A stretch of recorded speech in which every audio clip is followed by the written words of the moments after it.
Students, आज हम पढ़ेंगे conducting system of the heart.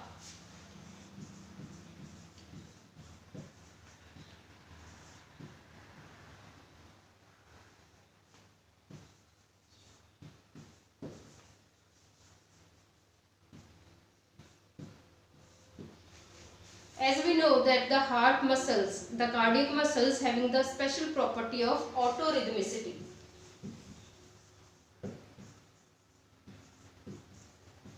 What is autorhythmicity?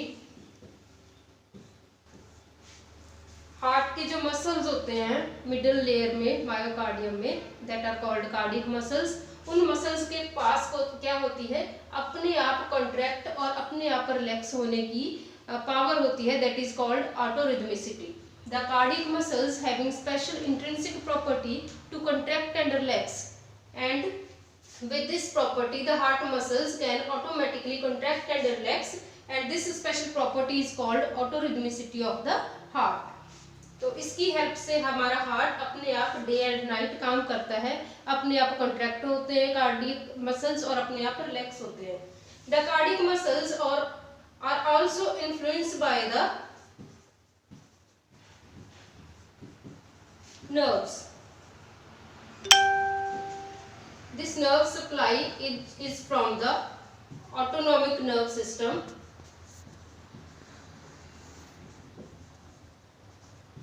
that are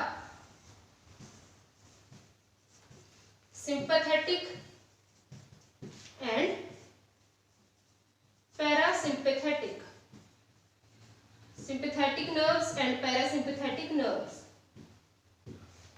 When the parasympathetic nerves are supplied to the heart more, then the cardiac muscles automatically increased for stimulation, and it increase the heart rate, and it also increase the force of contraction.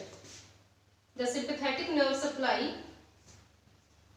increase the heart rate and also increase the force of contraction.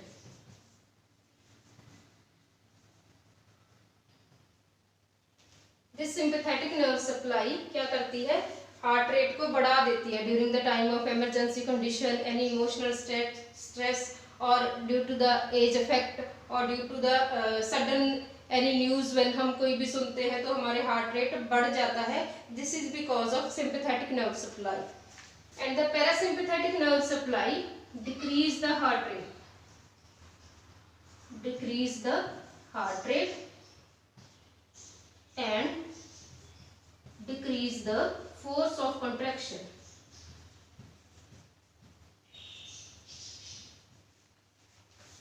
तो हमारा heart के जो muscles हैं, एक तो होते हैं ऑटोरिथमिसिटी के कंट्रोल में, जहां पे जी अपने आप कॉन्ट्रैक्ट करते हैं, अपने आप रिलैक्स करते हैं, और एक होते हैं हमारे due to influence from the nerve supply from the brain, from the medulla oblongata, and this autonomic nerve supply is of two types: sympathetic nerve supply and parasympathetic nerve supply. Sympathetic nerve supply increase the heart rate and force of contraction, and parasympathetic nerve stimulation decrease the heart rate and decrease the force of contraction. So this is a general introduction about the conducting system, how our heart is automatically contract and relax, and how the contraction increase and how the contraction of conducting system decreases. तो आगे हम करेंगे what are the components, what are the parts of the heart that help in the conduction of the cardiac system. So those are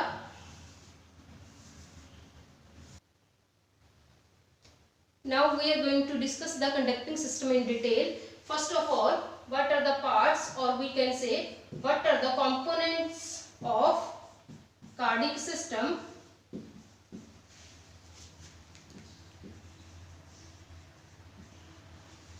which help in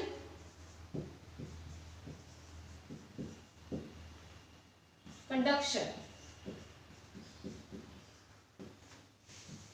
These are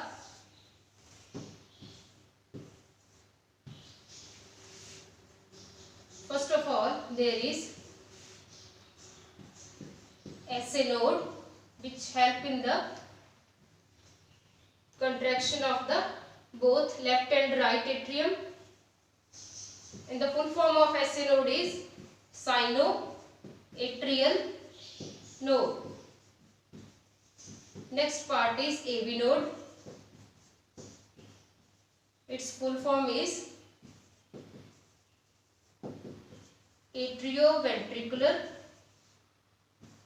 node. Then next is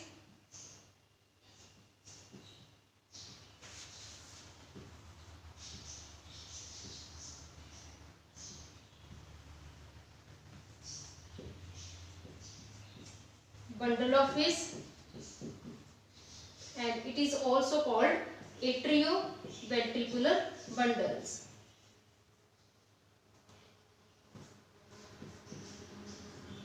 Next, two branches arise from the bundle of His, that is called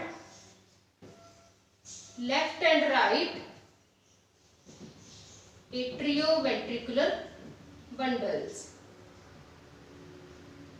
Left and right atrioventricular bundles.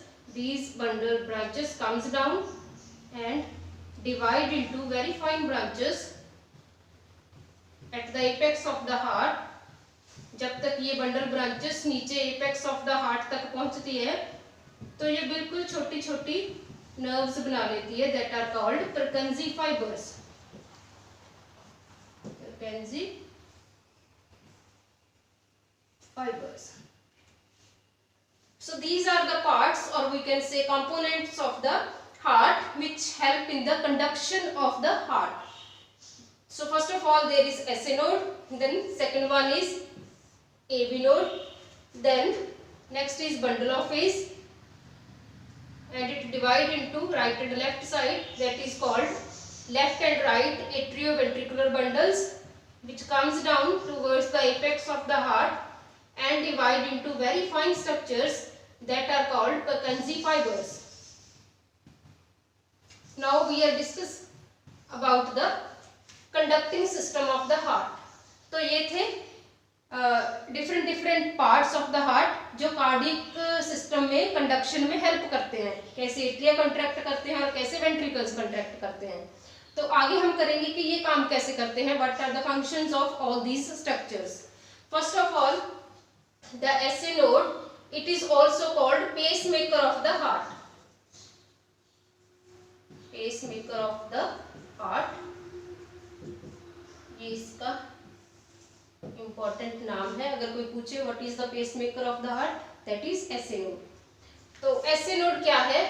This is a mass of special type of neuromuscular cells and its location is, it is present in the wall of right atrium. This is the right atrium. So SA node is present in the wall of right atrium. This is the mass of special type of neuromuscular cells present in the wall of right atrium, and it initiate the nerve impulses. ये क्या करता है? Generate करता है nerve impulses, और उन nerve impulses की firing करता है towards the left and right atrium. तो यहाँ से नर्व इम्पल्स हमारा, यहाँ से मेन ऑर्डर जो है इम्पल्स यहाँ से स्टार्ट होती है. सो that's why it is called pacemaker of the heart. यहाँ से काम स्टार्ट होता है और उस ऑर्डर की, उस नर्व इम्पल्स की क्या फायरिंग होती है towards the right atrium and towards the left atrium. Because of this firing of impulses our both atria contract at the same time. तो इन impulses की फायरिंग की वजह से ही हमारे दोनों जो एट्रियम है राइट एंड लेफ्ट, ये क्या करते हैं? कॉन्ट्रैक्ट करते हैं. तो जब ये कॉन्ट्रैक्ट करते हैं तो यहाँ पे जो वॉल्व होते हैं in between the right atria and ventricle and also in the left atria and ventricle, ये वॉल्व ओपन हो जाते हैं और यहाँ से ब्लड राइट वेंट्रिकल की तरफ मूव करेगा और यहाँ से ब्लड लेफ्ट वेंट्रिकल की तरफ मूव करेगा.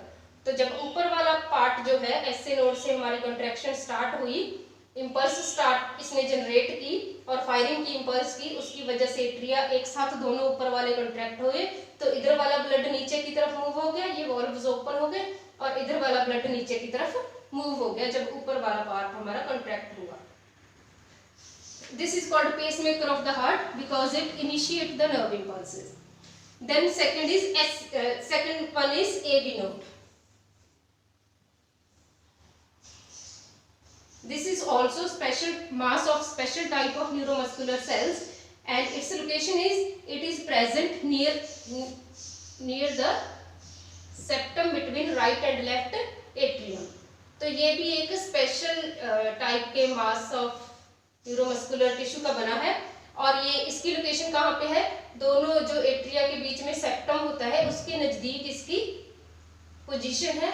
और इसका काम क्या है, इट रिसीव द इम्पल्सेस, ये इम्पल्सेस को रिसीव करता है which are initiated by the SA node. जो इम्पल्सेस एसए नोड से स्टार्ट हुई उनको क्या करना है, एबी नोड ने रिसीव करना है और आगे पास करना है। एंड सेकेंड फंक्शन इसका क्या है, इसने ऑर्डर देना है, इसने टाइम थोड़ा सा इन बिटवीन पॉज का टाइम देना है कि नर्व इम्पल्स उतना टाइम आगे पास नहीं करनी जितना टाइम एट्रिया की कॉन्ट्रैक्शन फिनिश ना हो जाए। सो व्हाट अबाउट दिस, क्या लिखना है आपको इसके बारे में, what is AV node? AV node is the atrioventricular node and it is present near the septum between right and left atrium, and its function is it receive the impulses which are initiated by the SA node and conduct the impulses towards the ventricles। तो ये impulses को receive करता है SA node से और आगे पास करता है, और तब तक पास नहीं करता जब तक दोनों एट्रिया की contraction finish नहीं हो जाती। तो ये है हमारा atrioventricular node. This is also called second pacemaker. This is also called second pacemaker of the heart. As we said, the SA node is the pacemaker of the heart. अगर किसी person के SA node में कोई problem है तो SA node का काम कौन करेगा, AB node करेगा। So that's why it is called second pacemaker of the heart। जब किसी भी पर्सन के हार्ट पेशेंट के एसए नोड काम नहीं करता तो वहाँ उसका नर्व इम्पल्सेस कहाँ से जनरेट होती है, from the AV node. So that's why it is called second pacemaker of the heart. The next structure is bundle of His. जो पहले मास ऑफ न्यूरोमस्कुलर टिश्यू थे, अब क्या है, ये क्या है, ये है fibre like structure, thread like structure which start from the AB node and moves downward and divide into right and left bundle branches।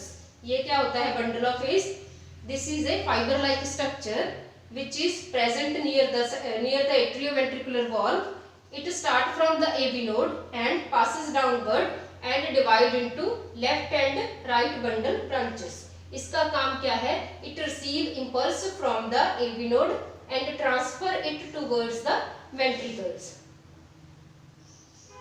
Next is right and left bundle branches।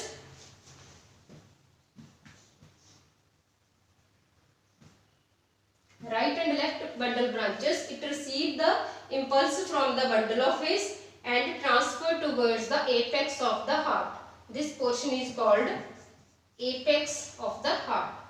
तो bundle left and right bundle ने क्या करना है, इन्होंने bundle of his से conduct करनी है impulse लेकर नीचे की तरफ up to the Purkinje fibres तक। तो अब हमारी इम्पल्स यहां से होती हुई कहां तक आ गई, towards the apex of the heart, towards the Purkinje fibres. जब तक इम्पल्स जो है, ऑर्डर जो है नीचे तक पहुंचता है, तब तक क्या होता है, हमारे वेंट्रिकल्स दोनों एक साथ कॉन्ट्रैक्ट करते हैं। तो ventricles, right ventricle and left ventricle एक साथ कॉन्ट्रैक्ट होते हैं बिकॉज अब हमारा ऑर्डर जो है इम्पल्स के रूप में वो नीचे तक आ गया, एपेक्स तक आ गया। अब क्या होना है, वेंट्रिकल्स ने कॉन्ट्रैक्ट होना है और एक साथ कॉन्ट्रैक्ट होना है। From the right ventricle blood move करेगा towards the lungs through pulmonary arteries, and from the left ventricle through aorta blood moves to the all body parts। Upper and lower body parts में से blood जो है हमारा oxygenated blood जो है, left ventricle जब contract होंगे ये दोनों वेंट्रिकल्स एक साथ, तो इधर से ब्लड जाएगा लंग्स की तरफ और इधर से ब्लड जाएगा एओर्टा के थ्रू सारी बॉडी के ऑर्गन्स और सेल टिश्यू के पास। तो ऐसे होता है हमारा कंडक्टिंग सिस्टम, हेल्प करता है एट्रिया की कंट्रैक्शन में भी एक साथ और वेंट्रिकल्स की कंट्रैक्शन में भी एक साथ। तो इससे ब्लड भी मूव करता है, जब एट्रिया कंट्रैक्ट करते हैं तो ब्लड दोनों एट्रिया से नीचे की तरफ वेंट्रिकल्स में आ जाता है, और जब वेंट्रिकल्स कंट्रैक्ट करते हैं विद द कंडक्शन सिस्टम, तो वेंट्रिकल्स में से ब्लड जो है लंग्स की तरफ और सारी बॉडी की तरफ मूव करता है। तो conduction system is responsible for the cardiac output. तो कार्डिक आउटपुट में नंबर ऑफ और भी फैक्टर हैं जो अफेक्ट करते हैं कार्डिक आउटपुट को, लाइक जेंडर वाला एक का हो गया हमारा पॉइंट। जेंडर क्या है, इन समटाइम्स सम पर्सन से that some researchers show that there is more cardiac output in males as compared to females। तो सम हार्मोन्स भी इफेक्ट करते हैं, जैसे हम फाइट एंड फ्लाइट हार्मोन्स जो एड्रिनल ग्लैंड के द्वारा स्क्रीट किए जाते हैं वो भी इन्फ्लुएंस करते हैं कार्डिक आउटपुट को। वो कार्डिक आउटपुट इमरजेंसी सिचुएशन में बढ़ा देते हैं। जब भी फॉर एग्जांपल स्टूडेंट्स की डेट शीट आती है, जब रिजल्ट आता है, तो उनका हार्ट जो है बहुत फास्ट बीट करने लगता है। तो एपिनेफ्राइन नॉरएपिनेफ्राइन हार्मोन जो है वो भी कार्डिक आउटपुट को बढ़ा देते हैं। ऐसे ही ओल्ड एज में जाके कार्डिक आउटपुट वो डिपेंड करता है पर्सन की हेल्थ पे, ओल्ड एज पे पर्सन की आउटपुट जो है हार्ट की वेरी करती है in the age. Some hormones हो गए, during the exercise cardiac output increases and during high temperature cardiac output increases. So these are the some other factors which increase or decrease the cardiac output। तो ये था हमारा all about conduction system of the heart। ये था उनमें कौन कौन से हार्ट के पार्ट जो है इन्वॉल्व होते हैं in the conducting system of the heart. And last में हमने डिस्कस किया what are the factors which affect the cardiac output, cardiac heart rate.